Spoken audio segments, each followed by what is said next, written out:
Welcome to Hidden Front History. We're the show that, we bypass the grand battles and the big declarations. Right. We ignore the noise of that official record. Exactly. We look for those moments where history turns not on, the axis of armies, but on the axis of the individual human heart. And today's file, it's squarely in that realm. It really is. We're opening up a story about obscured narratives, these hidden fronts, where the line between enemy and, neighbor, it dissolved. Not because of a surrender, but because of a startling small act of grace on the Nebraska prairie, of all places, in 1944. And our mission for you, the learner, is to dive deep into this. It's an incredibly specific and frankly surprising narrative from the middle of WWII. Yeah, we are not talking about European trenches or Pacific Islands today. Not at all. We are focused on the interactions between German prisoners of war, specifically those in the agricultural labor camps in Nebraska, and the American farming families who, desperately depended on their help. And the core of it, the real focus, is how a seemingly insignificant cultural detail, just a simple, unfamiliar plate of food, managed to challenge and then ultimately shatter a lifetime of military and political indoctrination. It's a profound story. Okay, let's unpack this. We really need to set the scene because the geography here is so critical to the psychology of the whole thing. It is. The place is Camp Scottsbluff, Nebraska. It's June of 1944. And if you're picturing wartime confinement, you might be thinking of, bunkers, coastal forts. Something grim and gray. Right. But here, these men were surrounded by fields. Fields stretching out to horizons that were just unimaginable in the cramped, defined boundaries of the German countryside. And they were put to work. The sugar beet farms needed labor badly. Every American man who could hold a rifle was overseas, and the crops weren't going to wait for victory or surrender. So that creates this immediate, almost uncomfortable intimacy.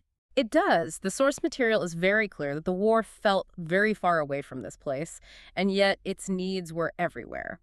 And among those prisoners, we have a few key figures who really anchored this story for us. They represent different parts of that German military mindset. Exactly. First, there's Hans Fischer. He's our central figure. He's rigid. He's trying the hardest to maintain his absolute belief system no matter what. It's kind of the ideological conscience of the group, demanding loyalty. Okay, and then you have Deer, who's sort of the opposite. The complete counterpoint. He's the silent observer, a bit older, pragmatic, maybe a little more weary of the whole war than the others. He's the kind of guy who just lets uncomfortable truths reveal themselves. He doesn't rush to judgment. He just watches. And then there's the kid, Claus, the earnest youth. He's still so young, he's not truly cynical yet. He's still clinging to this idea that they'll return as heroes, that they served a righteous cause. And finally, the hardliner, Kurt Zimmer, the rigid loyalist. His father was a minor Gestapo informant, and he's constantly reminding everyone, even Hans, that they are soldiers of the Reich, not American pets. For him, any comfort is just a form of humiliation. So you have this whole combustible mix of personalities dropped into this relentless physical environment. The backbreaking labor, the sun.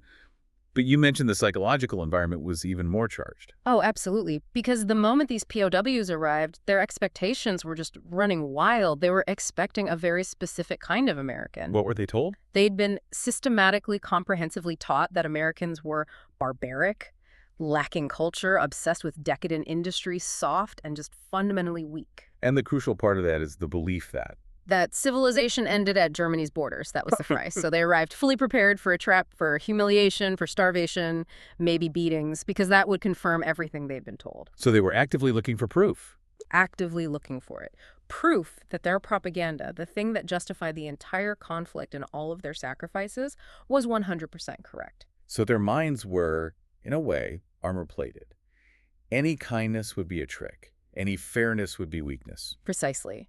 Any deviation from what they expected would just be evidence of American softness, American inefficiency, which would, eventually lead to their own downfall. It was an ideological armor designed to protect their worldview at any cost. And that armor immediately ran headlong into the confusing, quiet reality of the Nebraska prairie. Right into it. So the first weeks there are defined by this. This really rigorous, almost numbing rhythm of imprisonment. You rise with the dawn, you wash at an outdoor pump, line up for work, and then you thin these endless rows of sugar beets. But the source material, it really highlights that the most important duty, especially for a guy like Hans, was the psychological one. Keep your head low. Keep your head low, avoid reflection. The biggest challenge, it says, was quite simply not thinking. Not letting the daily reality contradict that powerful, comforting indoctrination you've had your whole life. Exactly. And this is where we see that profound paradox of their early captivity emerge. This is what the propaganda just couldn't account for. Okay, so what was that paradox? Well, on one hand, the context was defined by real hardship. I mean, this was backbreaking labor and suffocating heat. They were working fields that were literally feeding the enemy war effort. It was punishing work. But on the other hand, the conduct of their captors, the actual execution of that captivity, was defined by this baffling, quiet fairness. I can see how that would be confusing. But couldn't they just dismiss that? You know, if Americans are soft, then they wouldn't push them hard enough. If they're inefficient, they'd follow the Geneva Convention to the letter. Where's the disconnect for Hans? That's the critical question, because in their system, weakness was supposed to be flamboyant. It was supposed to be self-serving. This wasn't that. How so? Take the water breaks. They came regularly, exactly when they were needed. The tin cups were passed around by guards whose eyes, the source notes, held something like apology for the relentless heat. It was a civility that had nothing to do with friendship, just an acknowledgement of a shared physical struggle. And it was consistent. And consistency is the enemy of propaganda.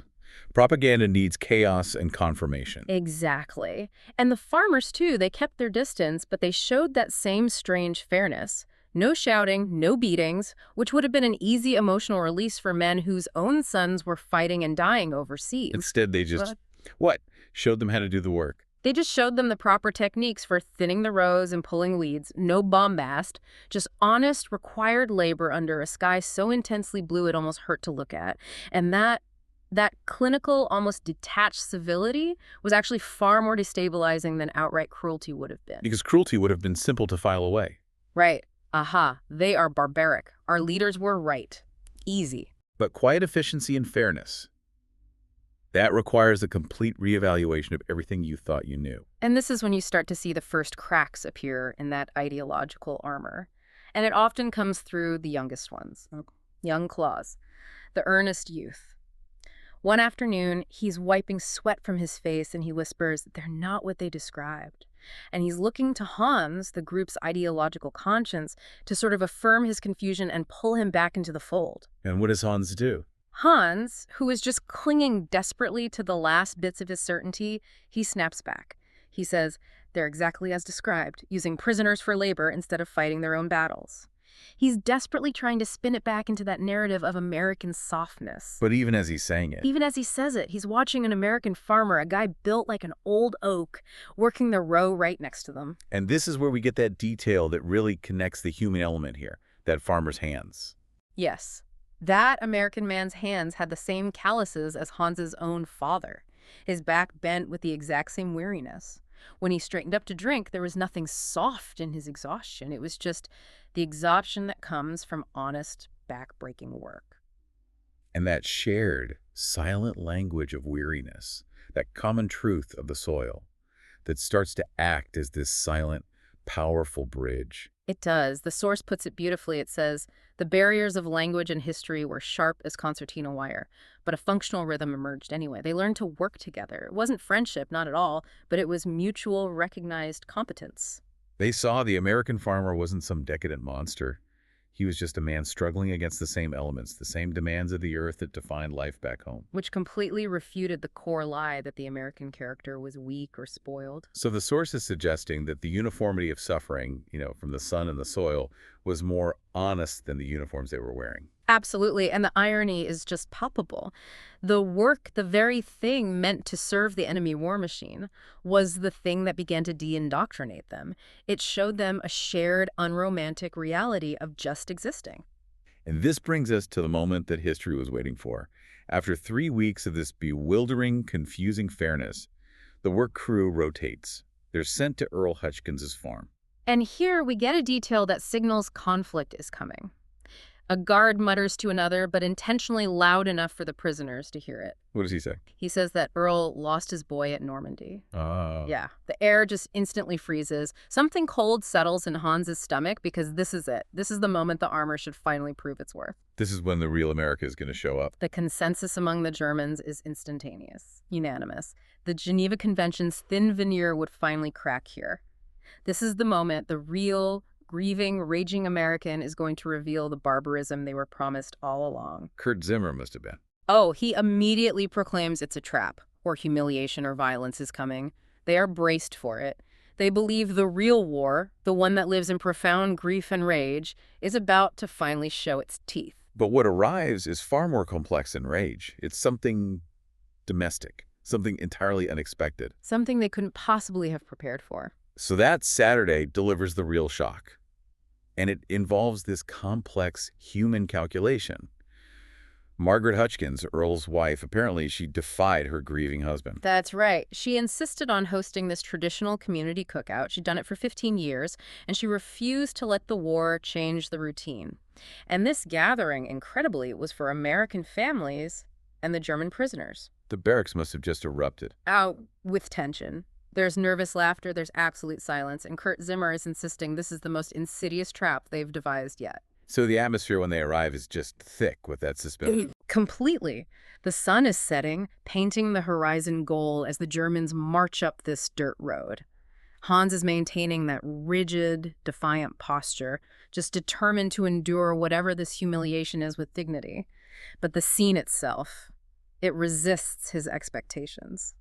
Tell us what he sees, because the details here really matter. This isn't a military event. Not at all. He sees long wooden tables set up under this filtering light coming through cottonwood trees. He sees children darting around, laughing. He hears music, a fiddle tuning up near the barn. Not military marches, but these domestic, joyful sounds. And the smells. And most powerfully, the smells. Charcoal smoke, roasting meat, and something else. Something sweetly unfamiliar that just cuts through the odor of sweat and dirt. And Margaret Hutchkins. She emerges from the farmhouse and she just acknowledges the prisoners with a nod. Her eyes are kind but cautious, her face lined with that exhaustion that comes from, private tears and public smiles. The whole setting is just surreal. It's deliberately anti-war. The prisoners are at one end, rigid as fence posts. The Americans are clustered at the other. And conversations die as both groups just study each other across that short distance of grass that, for the prisoners, felt mined with invisible explosives. Every prisoner could feel Kurt Zimmer watching them, just waiting for someone to break ranks, to show weakness. Then the food came. And this wasn't rations. No, this was abundance. Unapologetic, overflowing abundance. Platter after platter of fried chicken glistening with grease, potato salad, steaming biscuits, thick slices of warm tomato. And Hans, despite his iron will, he's betrayed by an audible stomach growl. He is. Years had passed since he'd seen that much plenty in one place. And the sheer visible abundance of the American home front. I mean, that alone has to undermine the propaganda that insisted America was strained and struggling. Yes, but the truly catalytic moment comes a bit later. A middle-aged farmer places a platter directly before the German table. Which one? Arranged ceremoniously. Oh. Ears of corn, charred from the grill, butter melting down the sides and golden rivulets, still crackling faintly with heat. And this is where the propaganda finds its final, last-ditch defense. This is it. Hans just stares at it.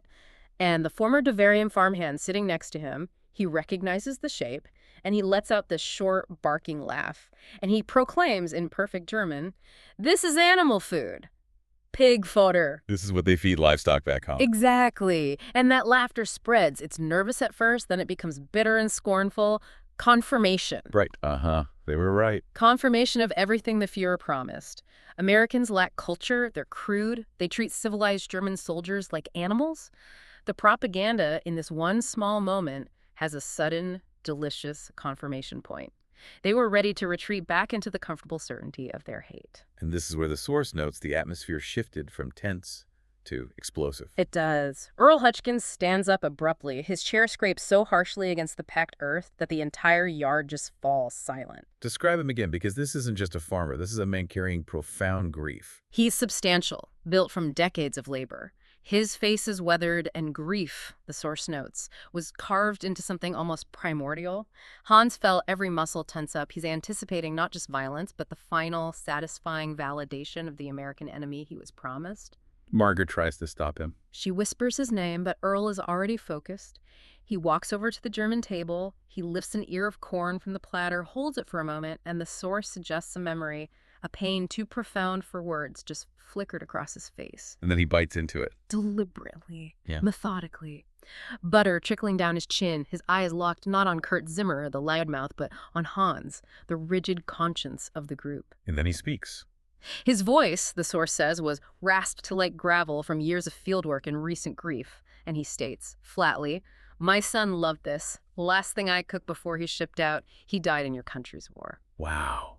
The weight of that. He places the death of his son right there on the table. He does. And then comes the line that encapsulates the entire narrative. It's not a threat. It's a statement of identity, of defiance. What does he say? He raises the corn, juice running down his wrist, and he says, "This is what free men eat." And he drops it back onto the table. The sound of it.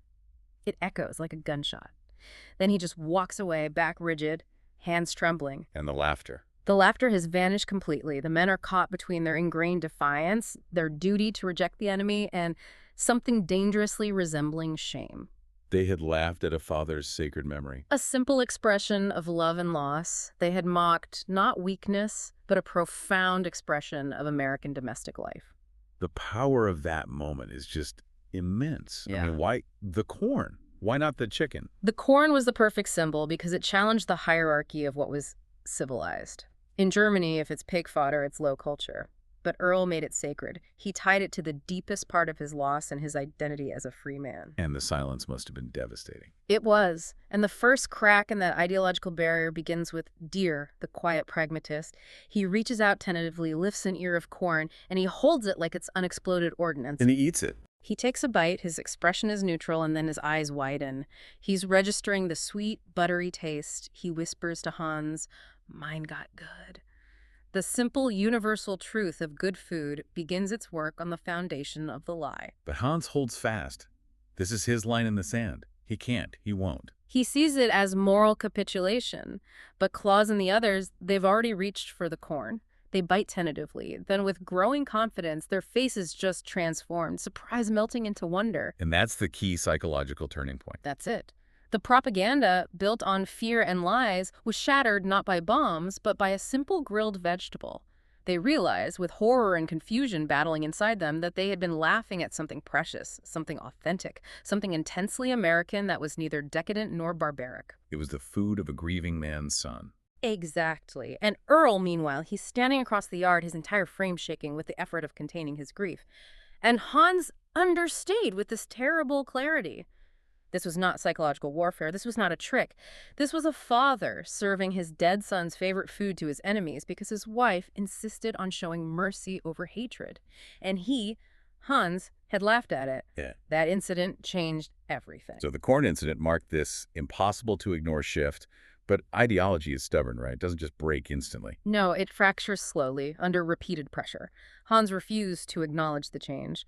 The source says he felt it like a poorly set bone, painful, inevitable. So he just worked harder than anyone in the weeks that followed. He was feigning blindness, trying desperately to silence his multiplying questions. But the walls kept breaking down, brick by brick. Brick by human brick, through these small human moments that just slipped past the propaganda defenses. This wasn't some coordinated campaign of kindness. It was just the inevitable leakage of shared humanity that happens when two groups are forced into close, continuous proximity. Let's talk about some of these vignettes, because they really show that the collapse of the barbaric American myth was a cumulative process. First, there's the farmer humming Mozart. Yes. So Hans, who considered Germans the sole heirs of high culture, is resting near a farmhouse and he hears an American farmer humming The Marriage of Figaro. A piece his own mother played. A piece his mother played on their old piano back home. It was a shared piece of culture. It's subtle, but it's powerful proof that Americans were not the cultureless automatons he'd been told about. It forced him to confront that some cultural touchstones were universal, or at least shared, which defied that whole concept of absolute cultural inferiority. And then there's the sharing of vulnerabilities about family that's maybe even more potent than shared culture. Oh, absolutely. The source details a moment where Claus, in that universal gesture of longing, shows a guard his sister's photograph. And the American, without even being prompted, instantly pulls out his own wallet, shows his own daughter. With an identical gap-toothed smile. Identical. And that shared visual proof of paternal love, of responsibility, it just transcends the uniform. They were fathers and brothers first. The guards weren't just jailers. They were men worried about their families, just like them. It completely undermined the dehumanization required to keep hating. And then you have the earned respect of competence. Deer, the quiet observer, he repairs a broken irrigation pump. A pump that had confounded the farm's regular mechanic. And competence is a universal language. It bypasses ideology completely. Deer, the pragmatist, wasn't looking for approval. He was just solving a problem. But in doing so, he earned this reluctant respect from the farmers. A respect that no amount of Geneva Convention enforcement could ever command. The farmers saw skill, not a uniform. And this skill, the source indicates, was something Hans noticed deeply. Hans was taught that Germans were superior. Here was an American farmer acknowledging the superior skill of a German prisoner. And Hans is watching all of this, even as he's pretending not to. He's looking for a weakness in Earl, trying to find proof that this facade of decency will just crumble under the weight of his grief. And he finds none. Earl was exactly what he appeared to be. A man hollowed out by grief, performing his daily tasks, because if he stopped, he'd drown in it. Hans would catch him staring at the farthest field, the one with the tallest corn, Joseph's field. And his face was just so raw with loss that Hans had to look away. He realized life and hatred was simpler when the Americans were just simple monsters. But Earl was a complex, suffering man. And then comes the turning point. The true breaking of Hans's armor. It's late August, it's over 100 degrees, and Claus collapses from heat stroke. The reaction is immediate. It's instinctive. It completely bypasses politics or ideology. Hans sprints over, Deer rolls Claus sideways, and then Earl Hutchkins appears. And he drops to his knee. He drops to his knees, and his large hand, the source notes, was unexpectedly gentle as he just lifts Claus effortlessly. Earl takes immediate control. He's shouting orders, "Get him to shade!" moving to apply ice and water. But the key agonizing moment comes when he's supporting Claus's head. Yes. He's speaking English that Claus can't understand, but the tone is unmistakable. It's urgency. It's the sound of someone refusing to let death claim a body. And what does Earl repeatedly say? He says, "Stay with me, son." Ah, son. Think about the profound psychological cost of that statement.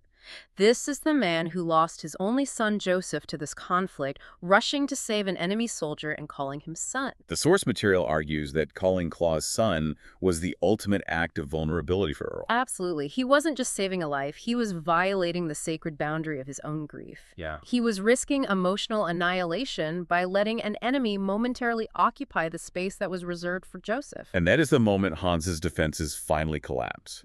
He's watching from a doorway, and he realizes that this isn't propaganda, this isn't strategy. It was pure, desperate, instinctive mercy. From a father whose heart had been permanently hollowed by the war, but who still had the capacity to extend that fundamental parental protection to the very men who served the system that killed his child. So that night, as Claus is recovering, Hans finally confronts the question. The one the corn first planted, the one the Mozart reinforced, the one Earl's mercy made undeniable. He asks Deer, his voice sounding foreign, raw in the darkness. He says, "Did they lie to us?" About everything. And Deer, the wise observer, who watched Hans struggle for weeks. Yeah. He understands the weight of that question. He knows that accepting the answer means shattering their entire foundation. And he says, quietly, definitively, "Eat the corn, Hans. It's just corn, but yes, they lied about everything." Wow. And Hans closes his eyes. He feels his worldview tilt precariously, because if they fabricated American barbarism, a simple, verifiable lie about food and conduct, what else was a lie? The Thousand-Year Reich, the master race theories. The entire rationale for a war, they were told, was noble and righteous. If the foundation of the enemy's identity was a lie, then the foundation of his own identity must be suspect. And that realization, the source says, terrified him more than any battlefield he'd ever faced. It was psychological annihilation, the destruction of the man he thought he was supposed to be. So by late August, after the heat stroke incident, something really remarkable had happened. The work crews no longer resembled enemy camps. It was something closer to understanding. The Americans were teaching baseball during lunch breaks with these exaggerated pantomime batting stances. And the Germans were teaching card games. Exactly, sharing these small domestic pleasures. And then comes the ultimate sign of trust, the culmination of this slow thaw. One September evening, Earl permits Hans to tend the farthest field, the one with the sweetest corn, the one Earl always watched with that raw emotion. He doesn't explain why. No explanation, just hands him the tools. But Hans recognized it immediately. This was Joseph's field, his son's territory. And Earl was entrusting an enemy soldier, the ideological embodiment of the conflict that stole his son, with its sacred care. And Hans worked that ground reverently. It was this act of profound, silent trust, where the war suddenly felt, as the source says, muted like approaching thunder, present but far off. But that period of thaw, those golden weeks of quiet understanding, was tragically brief. September arrived, and it brought news that just shattered everything. A telegram. A telegram for Hans. His 16-year-old brother, Friedrich, was killed during the Allied bombing of Hamburg. The news is just a physical blow. The initial shock is replaced by this incandescent rage. Friedrich was his baby brother, the one who idolized him, who wrote letters filled with fervent Hitler Youth rhetoric and this childlike faith. Now he's dead, crushed under American bombs, dropped by American planes, piloted by men who resembled Earl, who resembled the farmers he worked alongside every day. All the humanity he just glimpsed just dissolves into the immediate visceral pain of loss. He couldn't tolerate another meal, another conversation, another kindness. He needed the world to make sense again, and the only way it could make sense was if they were, in fact, enemies. He needed a target. He needed a target for his rage, and he found Earl near the equipment shed. Hans's words just erupted like gunfire, his English fractured by fury. He yells, "They killed my brother, your people murder children." And the symmetry of that moment is just terrible and absolute. It is. Earl's complexion goes white, then red. His fists clench, and his response is simple and devastating and delivered from the depths of his own unending sorrow. He says, "And your people murdered my son." They're standing 10 feet apart.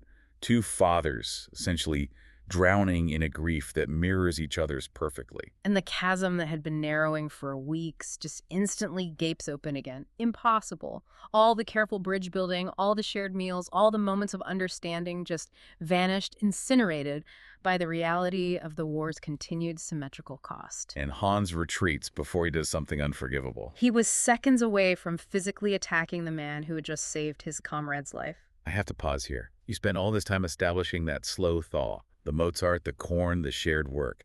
How could all that trust, that psychological progress, just vanish so fast? Doesn't the human spirit resist returning to hatred once it's seen the other side? That's the tragedy the source material highlights. Grief, especially the loss of a child or a sibling, is a more powerful, more primal force than logic or temporary civility. It's an immediate self-protective mechanism. What was he protecting? He was suffering not just the loss of Friedrich, but the loss of his moral certainty. If the Americans were good, then Friedrich died meaninglessly. If they were barbaric, then Friedrich died a martyr, a hero.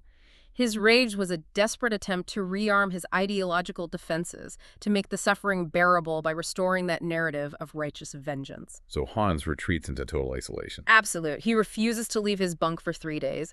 His whole universe just contracts to this photograph he's clutching in his hand. Friedrich at 14, smiling in his Hitler Youth uniform, believing every word of the indoctrination. And what about the others? Kurt Zimmer is muttering about weakness infecting them all. Dear, just advocates for patience. And on the third evening, Deer returns. He does. Hans is facing the wall, just raw, barely human. He asks, "Why torture me?" And Deer places a tray down with deliberate care. And on it, still steaming, is a single ear of grilled corn. It's the corn again, the symbol of the lie that broke. And Deer's quiet philosophy here is just profound. He says, because remembering your humanity isn't torture, forgetting is. The corn is no longer just food. It's a choice. It represents the specific, delicious, undeniable truth they discovered in Nebraska.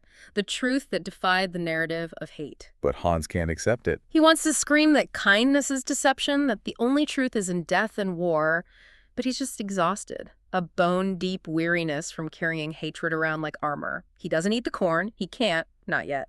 But significantly, he doesn't throw it away either. The seed of truth holds. It holds. He was too exhausted to actively hate and too numb to fully accept mercy. Meanwhile, Earl Hutchkins, the target of that volcanic rage, he can't sleep that same night. No.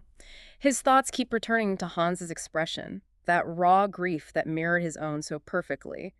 He's confronted by that terrible symmetry. They are both men who lost family, and the war is completely indifferent to this parallel suffering. So Earl is being forced to confront his own remaining hatred. He hadn't achieved forgiveness, only civility. And at midnight, he just surrenders to his restlessness. He walks to the camp perimeter, holding Joseph's final letter in his pocket. He'd read it so often the creases were disintegrating. It had that simple promise that could never be fulfilled. Tell Mom I love her, we'll have corn, and everything returns to normal. But nothing returned to normal. Nothing. Joseph was gone, and Earl was trapped in his solitary grief. And out of this agonizing parallel grief, an act is born. Impulsively, or maybe from something deeper, something the source calls dangerously resembling grace, Earl drives home. He returns 20 minutes later with a cloth-wrapped bundle. He leaves it with the guard, along with a note penciled on a feud receipt, his handwriting unsteady from exhaustion and emotion. I mean, that is a truly profound moment of human decision-making. He had to drive into the Nebraska night, go back to his home, physically collect a relic of his dead son, and then offer it up to the representative of the enemy that caused his loss. It's almost incomprehensible. And the morning revelation arrives for Hans. He unwraps the cloth slowly. Inside is a small, simple jar of preserves. The label, inscribed in careful script, reads, Margaret Strawberry, Joseph's favorite. This isn't just food. This is a piece of Joseph, imbued with the love and memory of the son Hans's country had killed. And the note that came with it. The note carries the entire weight of the source material. It was direct, devastating, and completely anti-ideological. It seemed like it was chiseled from granite. What did it say? It said, my son's name was Joseph. He was 19. I hate that he's gone. I hate this war, but I don't hate you. That's all I have left to give. The power of that note is just astonishing. It validates Hans's rage and his grief, but it insists on the one element that ideology can't command. Yeah. The choice not to hate the man. It acknowledges the fury. I hate this war. It validates Earl's own enduring grief. I hate that he's gone, but it insists on drawing a sacred boundary. And it's an offering that costs Earl everything. It forces him to confront his loss in the deepest possible way, and yet it costs nothing materially.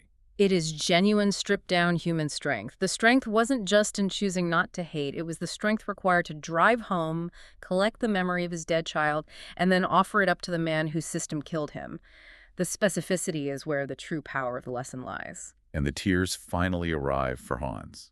Not quiet weeping. The source says wrenching sobs erupting from depths he'd forgotten existed. He wept for Friedrich, for Joseph, for every boy who believed the lies, and for himself, for the rigid, armed part of him that died at Normandy but was struggling desperately to revive in a Nebraska prison camp.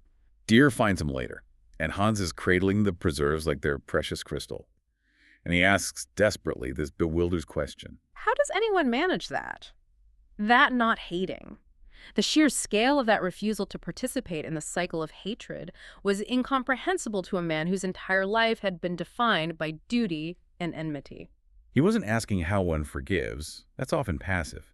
He was asking how one actively manages the internal machinery of rage and comes out the other side choosing humanity. And Deere, the wise observer who ate the corn first, provides the definitive answer. He ties together the whole narrative, the corn, the mercy, the final gift. He says, I believe that's what they've attempted to show us throughout choosing against hatred. That's the challenge. That's genuine strength.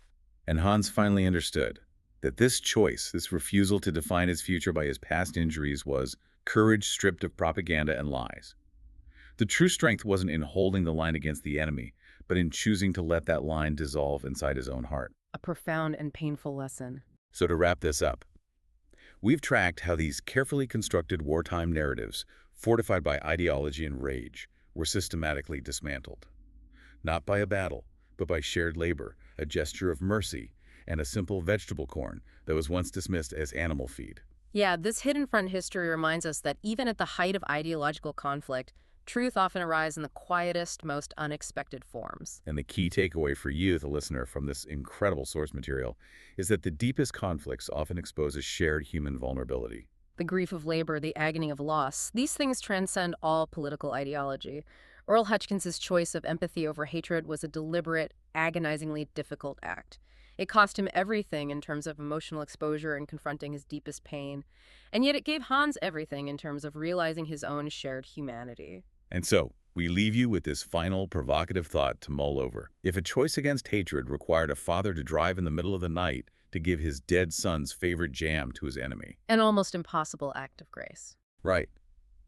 Then what hidden cost does carrying hatred demand of us every day?